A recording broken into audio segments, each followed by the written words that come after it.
Hello my dear student, আজকে আমি তোমাদের ষষ্ঠ শ্রেণীর কোষে দেখি 17.2 এর অঙ্কগুলো দেখাবো। তাই এগুলো দেখতে থাকো। তাহলে বলা আছে, দেখো যে নিচে ত্রিভুজের বাহুগুলির দৈর্ঘ্য দেওয়া আছে, না একে বাহুভেদে ত্রিভুজের নাম লিখি। তাহলে একের এটা আছে, একের এটা আছে 18 সেমি, 18 সেমি, এবং এবং কত হচ্ছে, এবং 10 সেমি বাহু দ্বারা গঠিত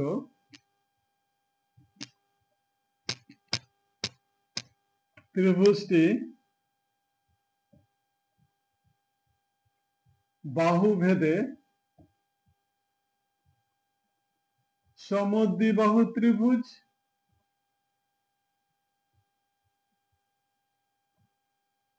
কারণ ত্রিভুজটির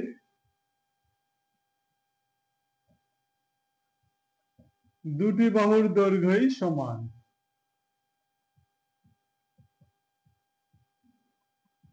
দৈর্ঘ্য সমান অর্থাৎ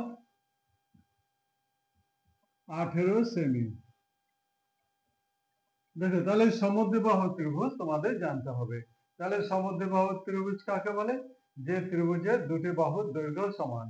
তাহলে এক্ষেত্রে ত্রিভুজটির দুটি বাহুর দৈর্ঘ্য 18 সেমি করে আছে, তাই এই ত্রিভুজটি বাহুভেদে সমদ্বিবাহু ত্রিভুজ হবে। এবার দেখো বিয়ের অঙ্ক। তাহলে বিয়ের অঙ্ক রয়েছে 5.2 সেমি, 5.2 সেমি এবং 5.2 সেমি। তাহলে 5.2 সেমি, 5.2 সেমি এবং 5.2 সেমি বাহু দ্বারা গঠিত গঠিত ত্রিভুজটি বাহু ভেদে সমবাহু ত্রিভুজ।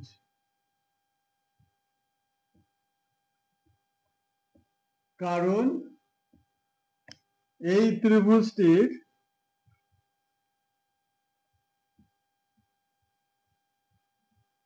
প্রত্যেকটি বাহুর দৈর্ঘ্য সমান। প্রত্যেকটি বাহুর দৈর্ঘ্য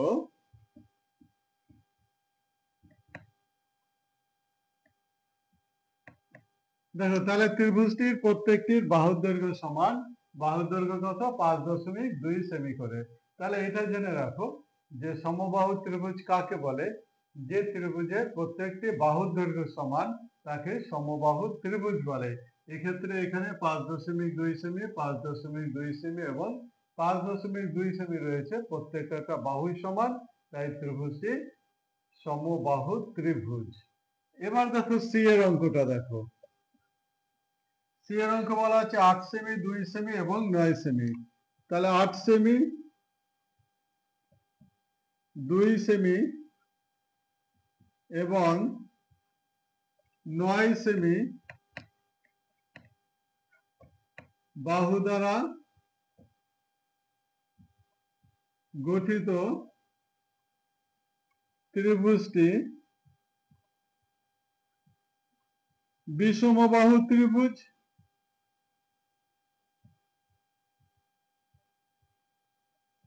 কারণ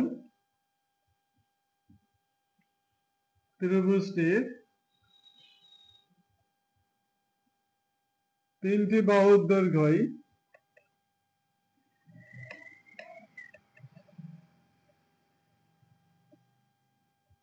অসমান। অর্থাৎ ত্রিভুজটির কি হবে? তিনটে বাহুর দৈর্ঘ্যই অসমান। এবার দুইয়ের অঙ্কগুলো দেখো। তাহলে দুইয়ের অঙ্কগুলো কি বলা আছে? নিচে ত্রিভুজের তিনটি কোণের মাপ দেওয়া আছে, কোণ ভেদে ত্রিভুজগুলির নাম লেখার চেষ্টা করি। এখানে রয়েছে এটা 90 ডিগ্রি, 45 ডিগ্রি এবং 45 ডিগ্রি। তাহলে 90 ডিগ্রি, 45 ডিগ্রি এবং 45 ডিগ্রি কোণ দ্বারা গঠিত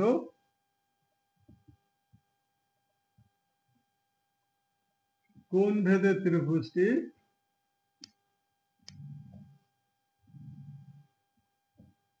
ত্রিভুজটি কোন ভেদের ত্রিভুজটি সমকোণী সমদ্বিবাহু ত্রিভুজ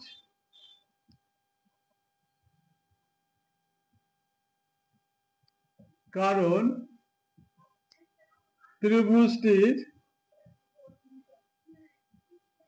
একটি কোণ সমকোণ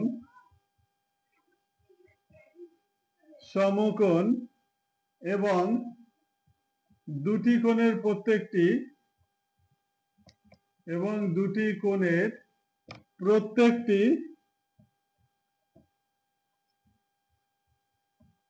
প্রত্যেকটি 45 ডিগ্রি।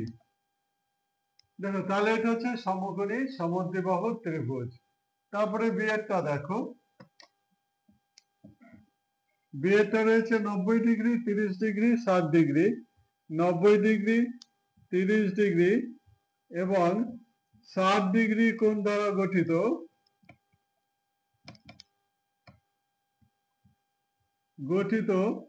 কোণ ভেদের ত্রিভুজটি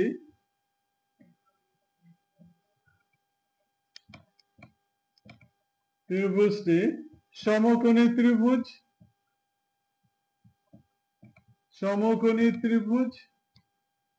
কারণ ত্রিভুজটির একটি কোণ সমকোণ অর্থাৎ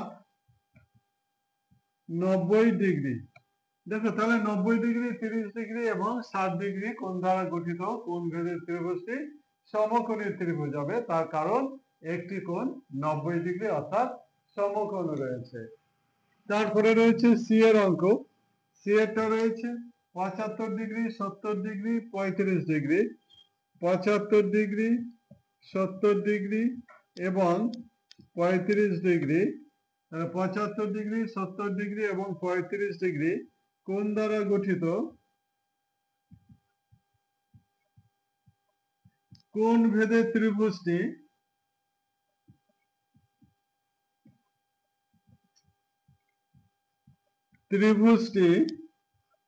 সূক্ষ্মকোণী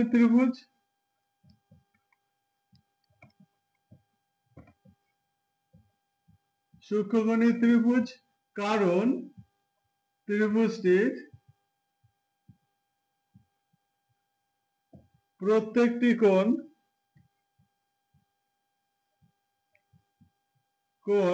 সূক্ষ্মকোণ অর্থাৎ 90 ডিগ্রি অপেক্ষা ছোট।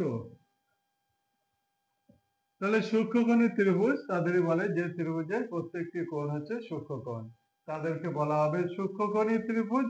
তাহলে এই ত্রিভুজটি কি হলো? সূক্ষ্মকোণী ত্রিভুজ হলো। তারপরে ডিএরটা রয়েছে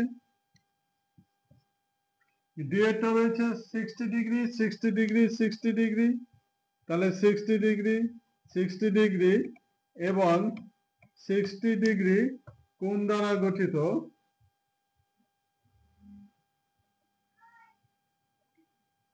কোণ ভেদের ত্রিভুজটি সূক্ষ্মকোণী ত্রিভুজ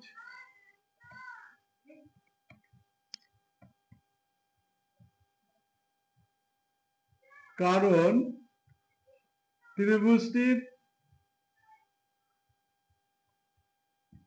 প্রত্যেকটি কোণ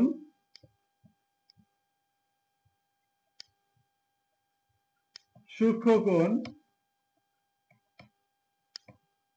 অর্থাৎ 60 ডিগ্রি। তাহলে আমরা এখানে পেলাম সূক্ষ্মকোণ, আমরা পেলাম যে কত এখানে 60 ডিগ্রি আছে বলেই এই কোণ ভেদের ত্রিভুজটি সূক্ষ্মকোণী ত্রিভুজ। তারপরে ডি এর অঙ্কটা দেখো, ইয়ের অঙ্কটা দেখো।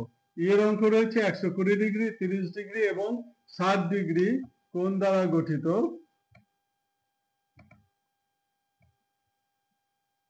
কোণ ভেদের ত্রিভুজটি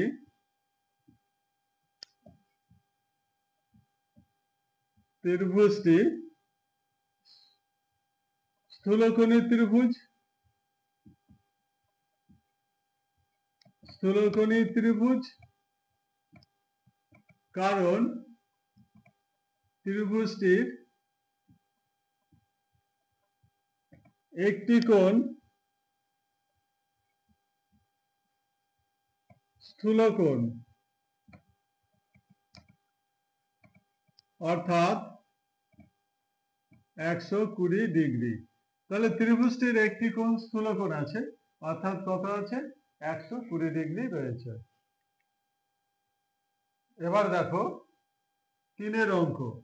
3 অঙ্কটা রয়েছে এ বি ও সি বিন্দু তিনটি অসমরেখ বিন্দু, এ বি বি সি এবং সি এ যোগ করে নিচের উত্তরগুলি খুঁজি।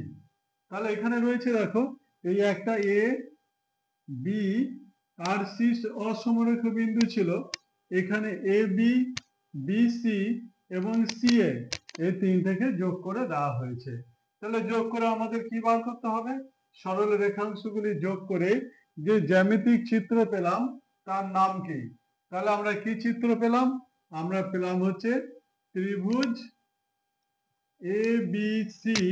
আমরা ত্রিভুজ এ বি সি পেলাম। তাহলে আমরা সরল রেখাংশগুলি যোগ করে কি চিত্র পেলাম?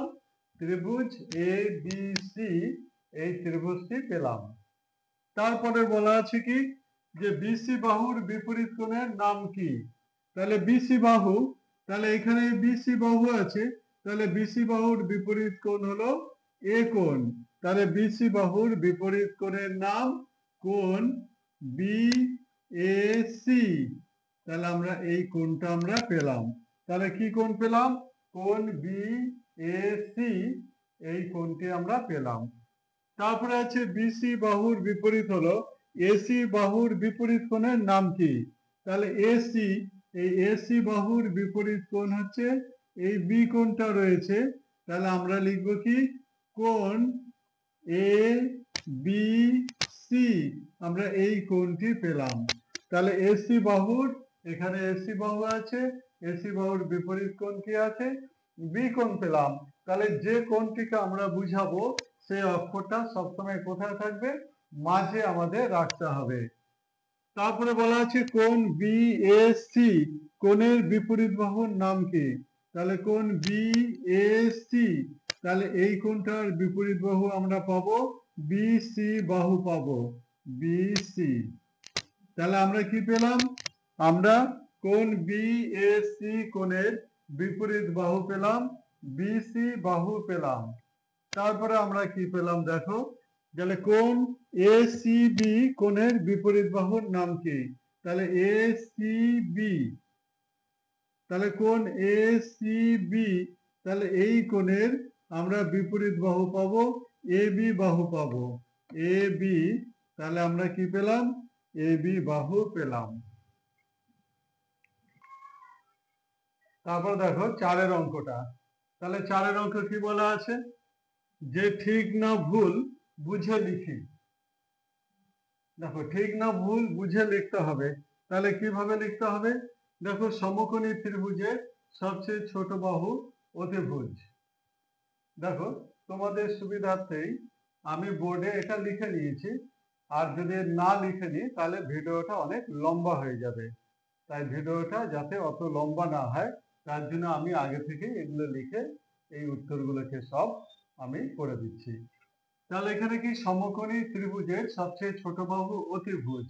তাহলে সবচেয়ে ছোট বাহু অতিভুজ, এটা ভুল। সঠিক উত্তর হবে কি? সঠিক উত্তর হবে সবচেয়ে বড় বাহু হচ্ছে অতিভুজ হয়। তারপরে বলা আছে সমকোণী ত্রিভুজের একটি কোণ 90 ডিগ্রি হয়। এটা ঠিক, কারণ সমকোণী ত্রিভুজের একটি কোণ 90 ডিগ্রি। যে কোনো ত্রিভুজের কমপক্ষে দুটি সূক্ষ্মকোণ থাকে, এটাও ঠিক। দুটি সূক্ষ্মকোণ থাকে, অর্থাৎ 90 ডিগ্রি অপেক্ষা ছোট কোণ থাকবে। প্রতিটি সমবাহু ত্রিভুজকে সমদ্বিবাহু ত্রিভুজ বলা হয়, এটাও ঠিক। তার কারণ হচ্ছে কি, সমবাহু ত্রিভুজের 3টে বাহুর দৈর্ঘ্য সমান, কিন্তু এখানে আমরা যে কোনো দুটি বাহু আমরা সমান পাই, তাই এই উত্তরটাও কি হবে? ঠিক হবে। ত্রিভুজের 3টি কোণের সমষ্টি 360 ডিগ্রি, এটা ভুল। তার কারণ ত্রিভুজের 3টি কোণের সমষ্টি 180 ডিগ্রি। যদি 180 ডিগ্রি থাকতো তবেই এটি সঠিক উত্তর হতো। সমকোণী ত্রিভুজ কখনো সমবাহু ত্রিভুজ হতে পারে না। এটা ঠিক। তার কারণ হচ্ছে সমবাহু ত্রিভুজের প্রত্যেক কটা কোণের মান 60 ডিগ্রি হয়। সমকোণী ত্রিভুজ কখনো সমদ্বিবাহু ত্রিভুজ হতে পারে না। এটা ভুল। তার কারণ হচ্ছে সমকোণী ত্রিভুজ আমরা সমকোণী সমদ্বিবাহু ত্রিভুজ পাই। তাই এখানে যেটা বলা আছে সমকোণী ত্রিভুজ কখনো সমদ্বিবাহু ত্রিভুজ হতে পারে না, এই উত্তরটা হচ্ছে ভুল। তাহলে আজকে তোমরা 17.2 এর অঙ্কগুলো দেখলে। যদি ভিডিওটা তোমাদের ভালো লাগে তবে অবশ্যই একটা লাইক, একটা কমেন্ট, একটা সাবস্ক্রাইব করে দেবে। ধন্যবাদ।